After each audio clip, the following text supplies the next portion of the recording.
একজন pathological liar আমরা বলি, একজন অসত্য কথা একজন মুখ্যমন্ত্রী সকাল থেকে রাত অব্দি অসত্য কথা বলে। এখানেও উনি অসত্য কথা বলছেন।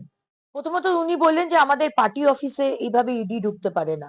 আমি যদি বিজেপির পার্টি অফিসে ঢুকি তাহলে কি সেটা ঠিক হবে? মমতা ব্যানার্জি, আইপ্যাক আপনার পার্টি অফিস নয়। সুতরাং বেঙ্গলে 6টা এবং দিল্লিতে 4টে জায়গায় যে হচ্ছে এটা আপনার পার্টি অফিসে হচ্ছে না। আপনার নাম্বার 1 মিথ্যে কথা যেটা আপনি বলেছেন। দ্বিতীয় কথা হচ্ছে ইডি একটি সেন্ট্রাল এজেন্সি। তারা যদি আজকে একটি কয়লা কাণ্ডের জন্য আগেকার কেস, এখনকার কোনো কেস না, আগেকার কেস, তার সূত্র ধরেই আজকে ইনভেস্টিগেশন চলছে। ইডি টুইটারের মাধ্যমে তারা জানিয়েছে যে আপনি যে কথাগুলো বলছেন, পলিটিসাইজ করার চেষ্টা করছেন, এটা কিন্তু সম্পূর্ণ একটি মিথ্যে কথা এবং আপনি যেটা করছেন অন্যায় করছেন। আপনি ইডির সামনে আজকে এই যাদের যে কোম্পানির চলছে রেড, তার কাগজপত্র ফাইলপত্র নিয়ে আপনি কাজে বাধা দিয়েছেন ইডিকে এবং সেই জন্য ইডি হাইকোর্টেও গেছে। এর শাস্তি মুখ্যমন্ত্রী আপনাকে পেতে হবে। আপনি মুখ্যমন্ত্রী হয়েছেন বলে বা টিএমসি সুপ্রিমো বলে আপনি যদি মনে করে থাকেন আপনি ভারতবর্ষের সংবিধান বা আইন শৃঙ্খলার ওপরে, সেটা কিন্তু নয়। সুতরাং এটা আগেকার কেস, ইডি এর বিষয়ে কথা বলবে, এখানে আমাদের কথা বলার কোনো বিষয় নেই। কিন্তু বরাবরই আমরা দেখেছি আপনি যারা দুর্নীতিগ্রস্ত মানুষ, মানে যারা করাপ্ট, যারা দোষী, আপনি তাদের পাশে দাঁড়ান। সেটা হাঁসখালির মেয়েটি বলুন, যার ওপর অত্যাচার হলো, আপনি সেই অত্যাচারীদের পাশে দাঁড়ালেন। আবার রাজীব কুমারের যখন ইডি সিবিআই এসেছিল তখনই আপনি রাস্তায় বসেছিলেন তাকে বাঁচাবার জন্য, ওই নীল ডায়েরি, লাল ডায়েরি যে গল্প আমরা শুনেছি। এবং নিজাম প্যালেসে যখন ফিরহাদ হাকিম এবং মদন মিত্রকে ধরা হলো তখনও আপনি রাস্তায় বসেছিলেন। সবসময়তে যখন করাপ্ট লোকদের ধরা হয় তখন আপনি তাদের সাথে থাকেন, বাংলার মানুষের পাশে থাকেন না। এই বিষয়ে আমার কোনো কিছু বলার নেই। আমার দল স্টেটমেন্ট দিয়েছে, যা স্টেটমেন্ট দেওয়ার ইডি স্টেটমেন্ট দেবে। কিন্তু আপনার ট্র্যাক রেকর্ড কি, আপনি কাদের পাশে দাঁড়ান, এটা বাংলার মানুষ বুঝে গেছে।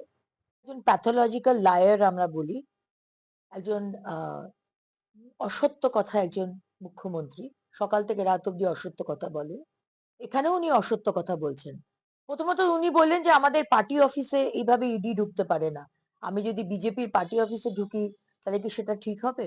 মমতা ব্যানার্জি, আইপ্যাক আপনার পার্টি অফিস নয়। সুতরাং বেঙ্গলে 6টা এবং দিল্লিতে 4টে জায়গায় যে হচ্ছে এটা আপনার পার্টি অফিসে হচ্ছে না।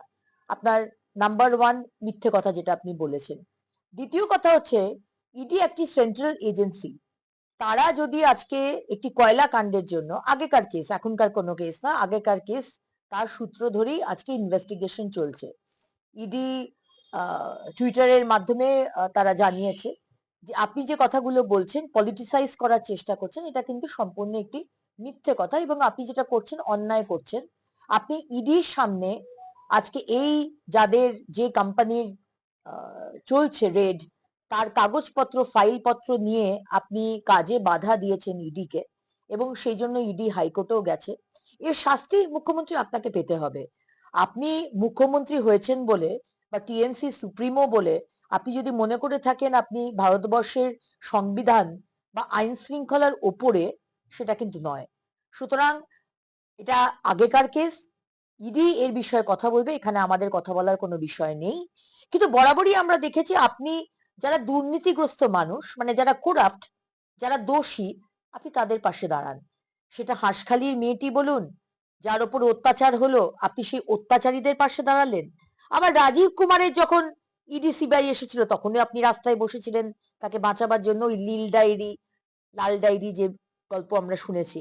এবং নিজাম প্যালেসে যখন ফিরহাদ হাকিম এবং মদন মিত্রকে ধরা হলো তখনও আপনি রাস্তায় বসেছিলেন। সবসময়তে যখন করাপ্ট লোকদের ধরা হয় তখন আপনি তাদের সাথে থাকেন, বাংলার মানুষের পাশে থাকেন না। এই বিষয়ে আমার কোনো কিছু বলার নেই। আমার দল স্টেটমেন্ট দিয়েছে, যা স্টেটমেন্ট দেওয়ার ইডি স্টেটমেন্ট দেবে। কিন্তু আপনার ট্র্যাক রেকর্ড কি, আপনি কাদের পাশে দাঁড়ান, এটা বাংলার মানুষ বুঝে গেছে।